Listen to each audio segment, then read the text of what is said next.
Today I want to talk about this Brett Kavanaugh story regarding what he is accused of doing when he was in high school 30 years ago. According to an article in the New Yorker, which I will link in the description below, Brett Kavanaugh was accused of taking a woman into another room at a party while in high school. I guess another friend was also in that room. They turned up the music and he tried to force himself on her. Unsuccessfully, he was drunk and she escaped. And now, 30 years ago, now 30 years later, Brett Kavanaugh's about 50. This woman wrote a letter to the Democrats last July telling Dianne, well, it was her local congresswoman about this, and it made it all the way up to Dianne Feinstein, and now they're investigating and trying to delay the vote for him to be confirmed into the into the Supreme Court.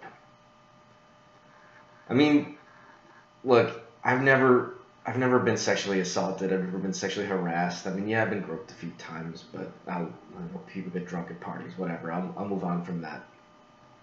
And I can only imagine what that feels like to, whether it's wake up that next morning after you've been drugged or just any time you've been taken advantage of. And it's got to be a really, really horrible thing, a really horrible feeling.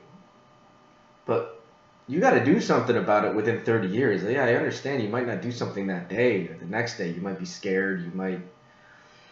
You might just not want to go through with the whole thing. I get it, but there's got to be a statute of limitations on that at some point. You can't come out 30 years later and ruin someone. And I say that because in this case, there's no way to prove that he did or didn't do anything when this was 30 years ago. And what's to stop anyone from doing this to anyone else when they're up for the Supreme Court? And look, I'm just telling the Democrats, if you don't want to vote for him and you have a case on merit to not vote for him, then do it. But this is nothing to me any more than political hackery. And to the Republicans out there, don't think you'd be any different. You guys refused to vote for anybody that Barack Obama would nominate. Didn't matter who it was or what their record was. You just didn't want to vote for that person because Barack Obama nominated him. So for the Democrats, I take this opportunity as a chance to be better than that. This to me looks really bad, and I mean, if you did it, yeah, it's serious, but there's no way to prove it.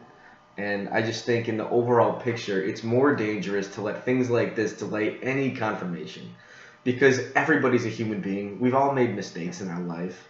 And this is something from high school.